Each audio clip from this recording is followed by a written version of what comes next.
Vamos a empezar con un tema que se llama las organizaciones de comercio internacional como precursoras de la globalización.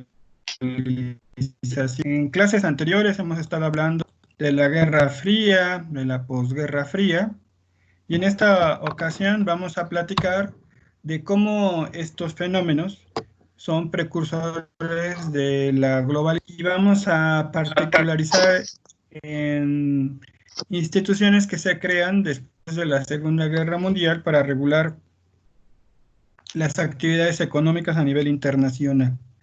El primero de estos organismos que se va a crear es el Fondo Monetario Internacional. Tiene y tiene como principal objetivo evitar las crisis de los sistemas monetarios de los diferentes países para establecer una política económica que regule la función precisamente en el ámbito internacional. Aquí utilizaríamos un concepto que es la balanza de pagos. Todos los países contabilizan en esa balanza de pagos los ingresos y los egresos de una economía nacional. Cuando una economía tiene mayor número de egresos que de ingresos, pues está trabajando en números rojos. Aquí recordaríamos sus clases de contabilidad. Y en estas circunstancias, entonces, esa nación necesita flujos de capital para regular precisamente ese desequilibrio en su balanza de pagos. Esas nacionales o también de organismos como el Fondo Monetario Internacional, que le puede prestar a las economías para regular precisamente esos desequilibrios en la balanza de pagos. El Fondo Monetario Internacional está formado por diferentes estados que son miembros de Naciones Unidas y la participación en el Fondo Monetario Internacional tiene una característica: cada país participa de acuerdo al tamaño de su economía. Las economías más grandes tienen mayor número de importancia en la toma de decisiones que las economías más pequeñas. ¿Alguna duda del Fondo Monetario Internacional? ¿Alguna duda? No, pues no. No, ninguna. Solo va a prestar dinero cuando hay un país que tenga una crisis económica. Solo va a prestar dinero en ese sistema para preservar la crisis. Alguien pensaría, ¿por qué le vamos a prestar dinero a un país que está en crisis? Por ejemplo, en 1982, México entró en crisis. México tenía un problema para pagar externa y el gobierno mexicano declaró que no tenía dinero para pagar su deuda externa. El Fondo Monetario Internacional le tuvo que prestar dinero a México. De nuevo queda la pregunta: ¿por qué le vamos a prestar dinero a un país que está en crisis y no puede pagar sus obligaciones internacionales? Porque si un país no paga su deuda, pues obviamente que esto repercute en la pérdida de credibilidad de ese país ante los organismos internacionales en materia económica, por ejemplo, bancos o gobiernos, que también pueden prestar dinero a los gobiernos, no nada más los bancos. Y en estas circunstancias, el gobierno mexicano recibe dinero del Fondo Monetario Internacional y con ese dinero le paga a los bancos y a los otros países que le han prestado dinero. Si esos países no reciben su paga, que esto también va a repercutir en sus finanzas y en su balanza de pagos y se convertiría en un fenómeno de una aceleración de la crisis por el tema especulativo. Entonces, solo presta el Fondo Monetario Internacional dinero cuando, en este caso, hay una crisis en la balanza de pagos de algún país. El siguiente organismo que se va a crear producto del fin de la Segunda Guerra Mundial es el conocido como Banco Mundial. En este caso, este organismo tenía una función precisamente de contribuir a la reconstrucción de los países que habían sido destruidos por el tema de la Segunda Guerra Mundial. Como ustedes sabrán, una guerra provoca destrucción de caminos, de puentes, de puertos, de aeropuertos, de ciudades, y el Banco Mundial tendrá esa función de asistencia financiera y técnica para los países que tenían ese problema derivado de la guerra.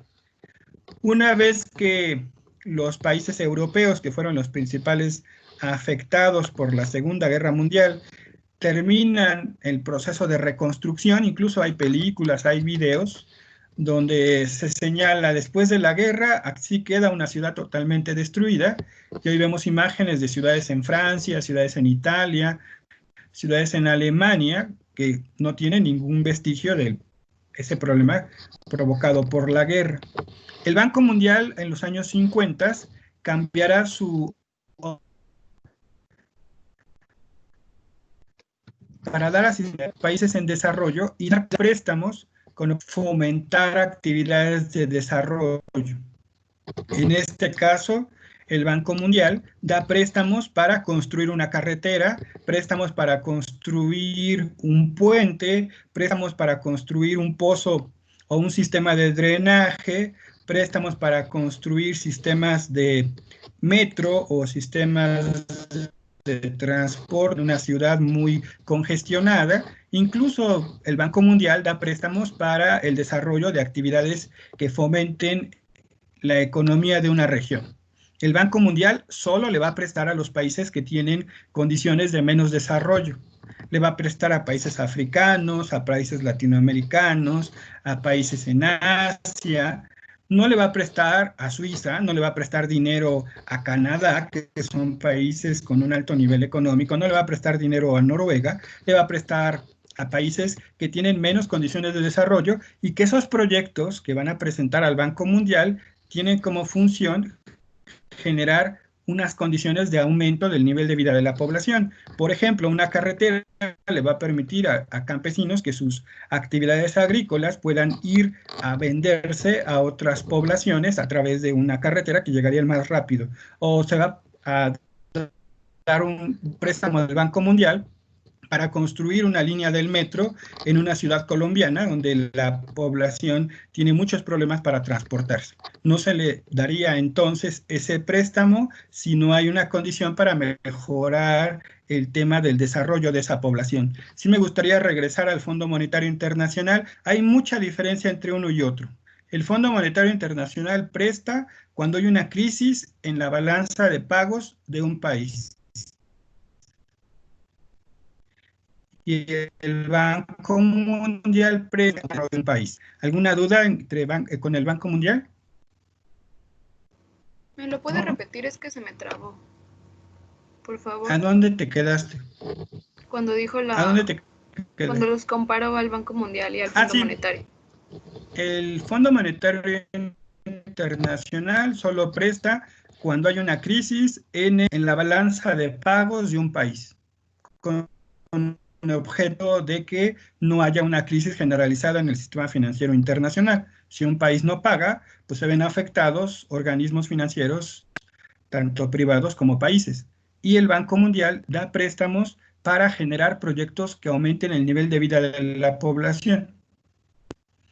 Y el Banco Mundial solo le presta a los países más pobres del mundo, incluso puede dar a cualquiera que tenga un problema financiero. Ahí tendríamos esas dos grandes instituciones financieras a nivel internacional. ¿Alguna otra pregunta? ¿No? Gracias. El Banco Internacional de Reconstrucción y Fomento pertenece al grupo del Banco Mundial. Al interior del Banco Mundial hay varias instituciones que colaboran con sus proyectos. Una de ellas es este banco, el Banco Internacional de Reconstrucción y Fomento.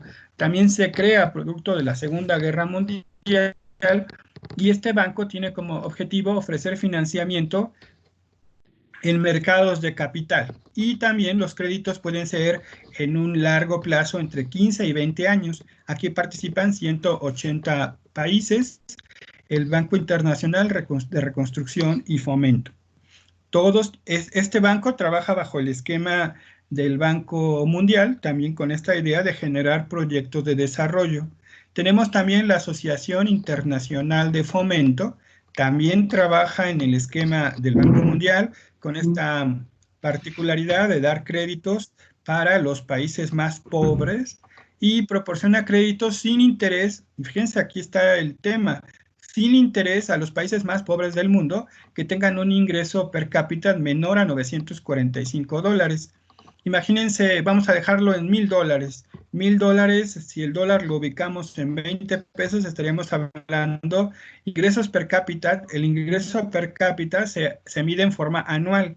Estaremos hablando de una persona que gana menos de 20,000 pesos al año. Y está integrado esta asociación por 159 países y se da financiamiento a fondos de utilidades que también tiene el Banco Internacional de Reconstrucción y Fomento. Imagínense los créditos en esta Asociación Internacional de Fomento se pagan en 40 años. Estaremos hablando de que es un largo plazo para el pago de estos préstamos y que no tienen intereses. Insisto, estas instituciones son de ayuda. Vamos a tener la Corporación Financiera Internacional que va a dar préstamos al sector privado. Aquí estaríamos tomando en consideración que algunos de los préstamos de las anteriores instituciones son a gobiernos. Se le da un préstamo a un gobierno para que haga una carretera. Se le da el préstamo a un gobierno para que haga una línea del metro. Se le da el préstamo a un gobierno para que haga un hospital. Aquí se van a dar estos préstamos a las empresas y se va a desarrollar el mercado de capitales y también el sector privado se va a capitalizar. Esta Corporación Financiera Internacional daría préstamos en el ámbito empresarial. Y también tenemos dentro del marco del Banco Mundial la Agencia de Garantías de Inversiones Multilaterales. Esta agencia también promueve la inversión en países subdesarrollados, en los países más pobres del mundo, y otorga garantías a los inversionistas de riesgo no comerciales. Un inversionista que quiera llevar su capital para invertirlo en algún país africano, latinoamericano, asiático o en Oceanía, puede acudir a la Agencia de Garantía de Inversiones Multilaterales y se le va a ofrecer asesoría para que el gobierno de ese país en condiciones de pobreza pueda recibir la inversión privada. Vamos a tener también, dentro del mismo esquema del Banco Mundial, el Centro Internacional para la Resolución de Disputas sobre Inversión, que ofrece servicios de conciliación y arbitraje para disputas entre inversionistas y gobiernos. Cuando ese inversionista lleva su dinero, pues puede que en un momento determinado tenga alguna controversia con el gobierno local y entonces el inversionista puede acudir al Centro Internacional para la Resolución de Disputas sobre Inversión y esta instancia del Banco Mundial puede ser un árbitro que resuelva el problema entre ese particular y el gobierno de ese país que le va a dar la oportunidad de resolver esta situación. ¿Alguna duda en estos organismos? Los dos más importantes, Fondo Monetario Internacional y Banco Mundial, y del Banco Mundial se desprenden otras instituciones que también trabajan en beneficio de los países que tienen menos ingresos. Ahora vamos a pasar a una institución que va a regular precisamente el tema comercial. En la Conferencia Internacional sobre Comercio y Empleo, que tuvo reuniones en los años de 1947 y 48, originalmente en Londres, en Ginebra, y finalmente los integrantes de esta conferencia se van a reunir en La Habana y van a firmar lo que se conoce como la Carta de La Habana. En este documento se preveía un acuerdo en materia comercial internacional que creaba la Organización Internacional del Comercio.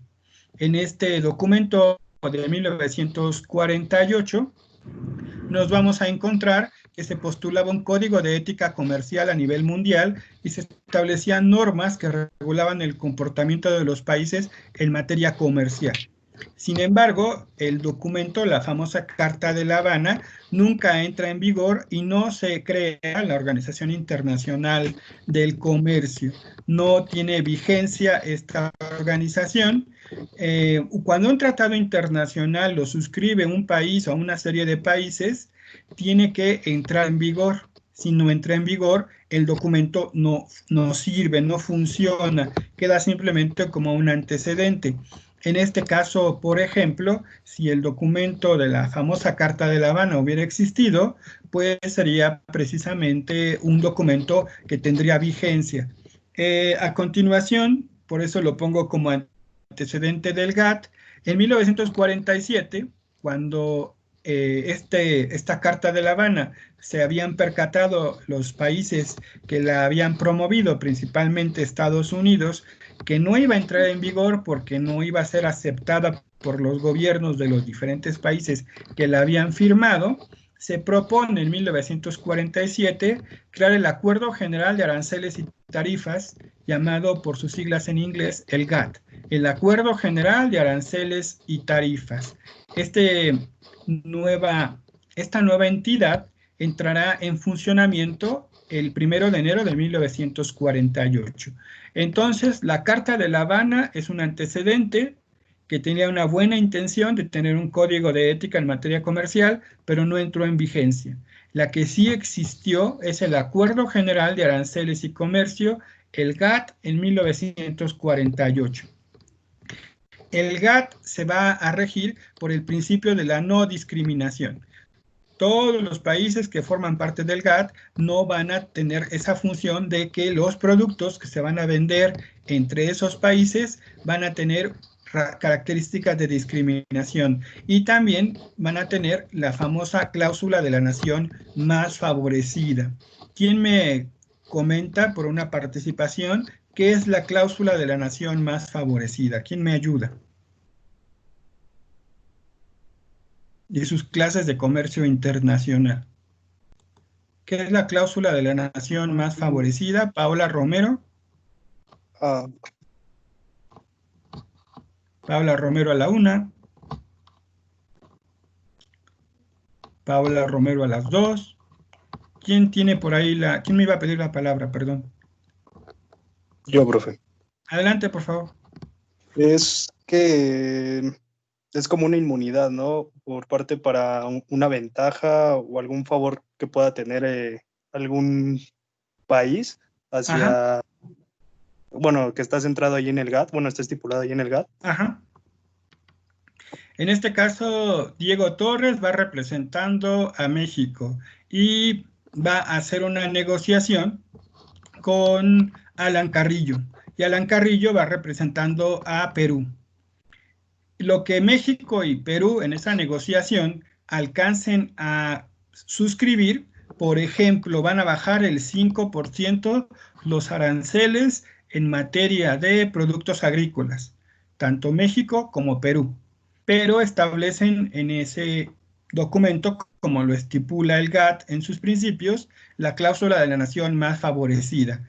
Abigail, que viene representando a Suiza, entra en negociaciones con Alan, que Alan representa a Perú, recordarán ustedes, y Alan y Abigail establecen una disminución del 10% en los productos minerales que Suiza le va a comprar a Perú.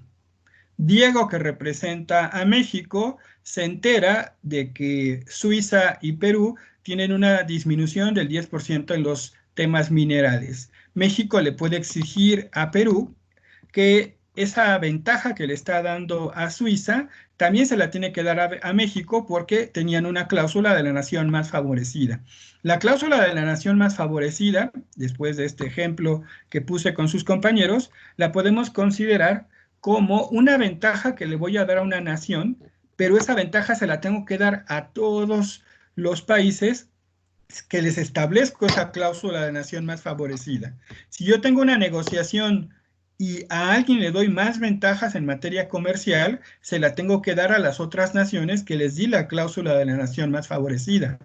Alguien podría decir en un momento determinado que la cláusula de la nación más favorecida promueve la liberalización del comercio, porque si yo negocié con Perú y Perú negocia con Suiza, lo que Perú le dio a Suiza también me lo tiene que dar a mí. En estricto sentido, eso me beneficia a mí, porque lo que Perú le otorgue a otra nación, yo se lo puedo exigir a Perú.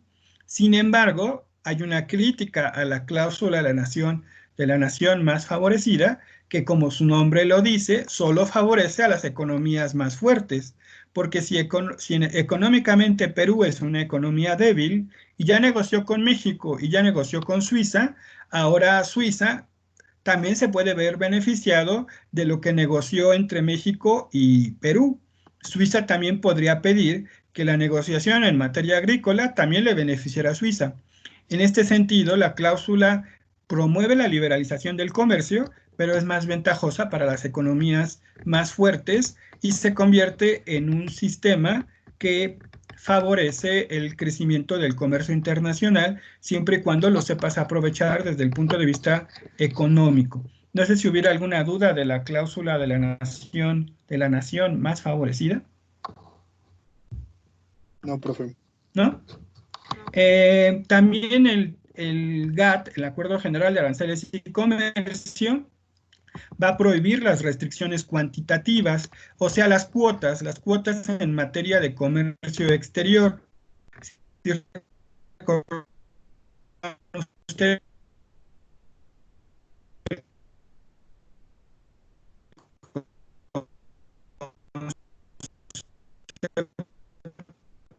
las cuotas compensatorias, ¿alguien nos puede platicar cuotas compensatorias en el voluntarias? Jessica Chávez, ¿te acordarás qué son las cuotas? No se le escucha, profe. Jessica Chávez a la una. Aquí está, profe. No está disponible Jessica ¿Sí Chávez. me escucha? Profe. Sí. ¿Qué son las cuotas compensatorias? ¿Sí te acuerdas, Jessica? ¿Quién se acuerda? ¿Las qué, perdón? No se le escuchó. Las cuotas compensatorias. Ah, lo que cobran, tipo como multas, algo así. No, esos serían los impuestos.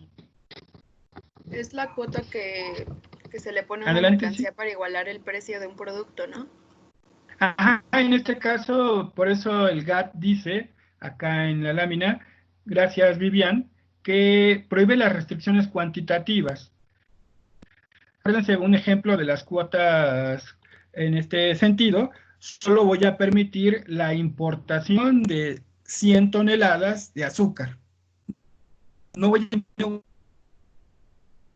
no toneladas. Ese sería un ejemplo, ¿verdad, Vivian? De una cuota compensatoria, ¿no?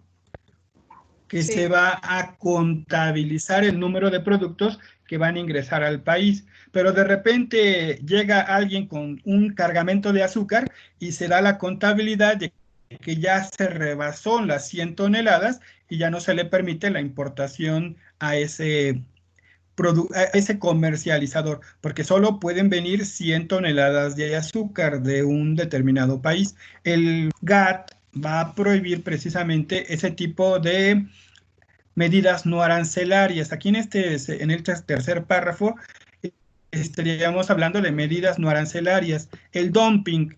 ¿Quién nos expone qué es el dumping? ¿Qué es el dumping? Aranza Garduño, dumping. ¿Qué es el dumping?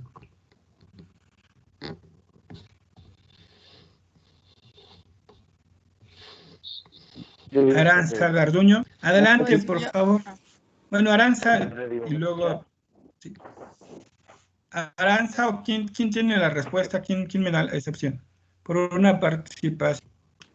Yo, profe. Adelante, sí. ¿Quién? ¿Quién? Yo. Ahora vamos a dar la oportunidad a los caballeros, ¿no? Ya han participado las damas y también caballeros. Ahora, Octavio, adelante. ¿Sí?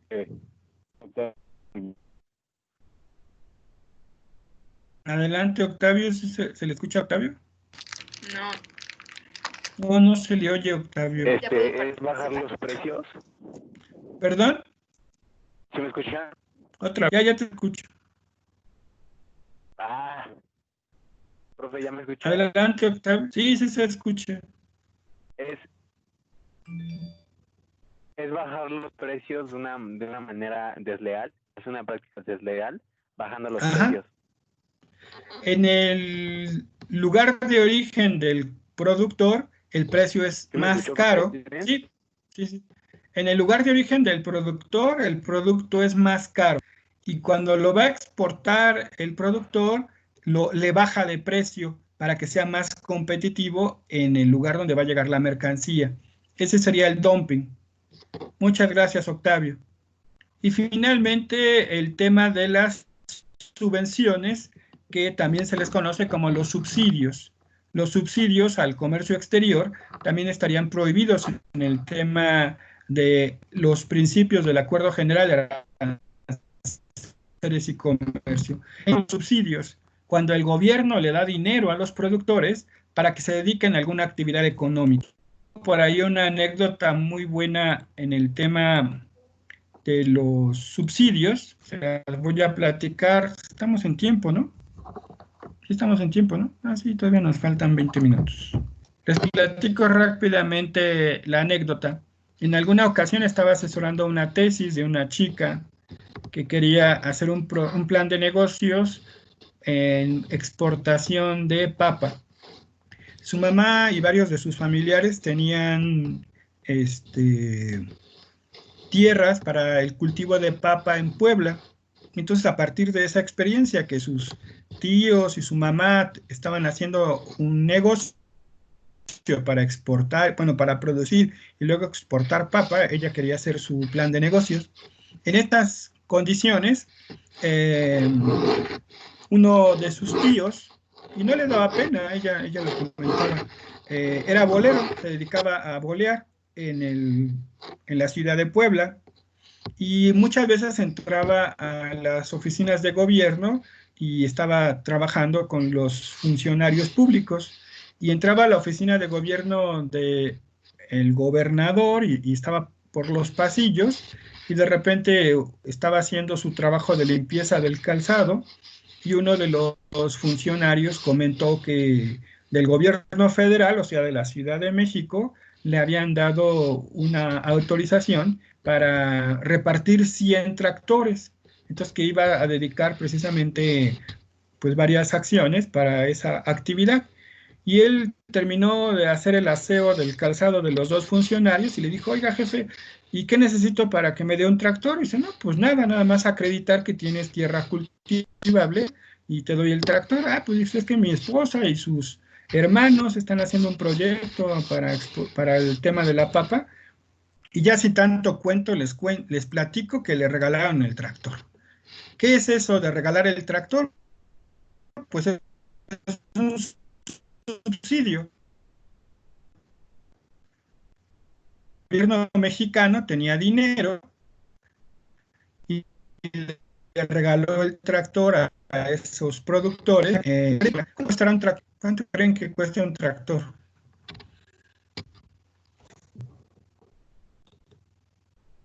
No cuesta lo mismo que un carro, cuesta más caro. Y el gobierno se los estaba regalando.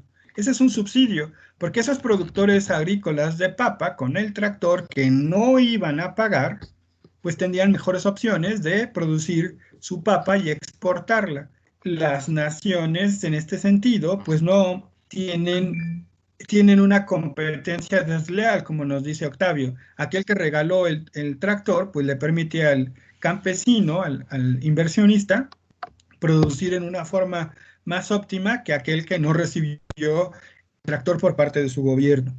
En este caso vamos a encontrarnos con que el GATT va a funcionar en Ginebra, en Suiza, y tiene un órgano de decisión fundamental que era la Asamblea, y también contaba con un Consejo de Representantes que se encargaba de resolver los temas en forma urgente. Cada año se reunía el GATT allí en Suiza, y la forma de trabajo del GATT era a través de rondas de negociación. En esas rondas de negociación, los diferentes países que formaban parte del organismo se llevaban a cabo negociaciones para la disminución de aranceles entre ellos mismos.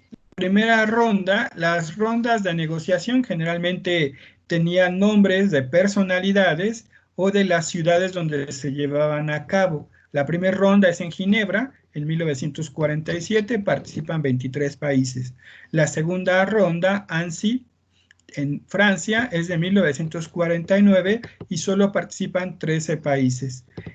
La tercera ronda, Torquay, en 1951 y solo participan 38 países. La siguiente ronda también es en Ginebra, en 1956, y solo participan 26 países.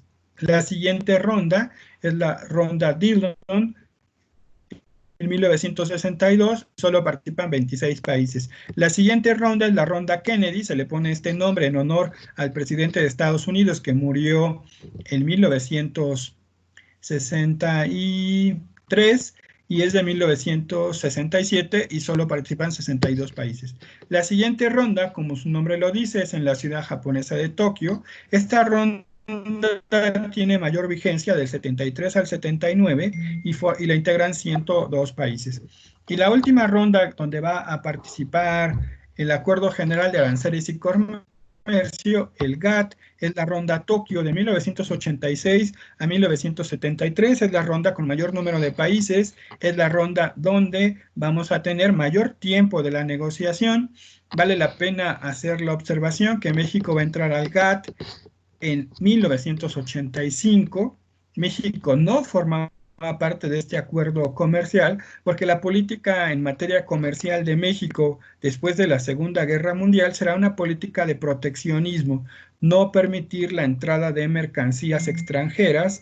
En este caso había aranceles muy altos y esta circunstancia bajo la cual trabajaba el GATT de disminuir aranceles, pues obviamente que no iba de acorde con la política que se llevaba a cabo en México en aquellos años, 50, 60, 70, y en 1985 México ingresará. México va a participar en la ronda Uruguay y vamos a tener que finalmente, pues este organismo se va a transformar y a partir de 1995 el GATT se va a convertir en una nueva entidad y se van a aplicar precisamente lo que en alguna época se conocía como la Carta de La Habana y se va a crear la Organización Mundial del Comercio. Y esta organización va a recuperar esos principios de las negociaciones del Acuerdo General de Aranceles y Comercio. También se va a establecer el tema del Acuerdo General de Comercio de Servicios. Tomamos como referencia, cuando hablamos del comercio internacional, siempre hablamos de mercancías, algo tangible, algo que podemos tocar, pero también hay comercio de servicios. Los servicios también pueden ser objeto de un comercio a nivel internacional y también la protección de la propiedad intelectual. La propiedad intelectual que se refiere precisamente a un avance en materia de ciencia o tecnología que tiene que pagarse sus derechos para su aplicación en un país determinado. ¿Alguna duda, alguna pregunta? Aquí dejaríamos el tema por el día de hoy. ¿Preguntas o dudas, muchachos, muchachas? No, profe. ¿Seguro? La actividad del día de hoy consistiría en hacer el resumen de la clase. Y hace ratito revisé el Academic y se me había olvidado poner la actividad de la clase del martes pasado. Ya la subí también. Ahora, no me habían dado esa, no me habían recordado, qué mala onda son. ¿Ya ven? Mañana nos vemos, si no tienen ninguna otra pregunta. Y que descansen, muchachos. Gracias, profe. Hasta luego.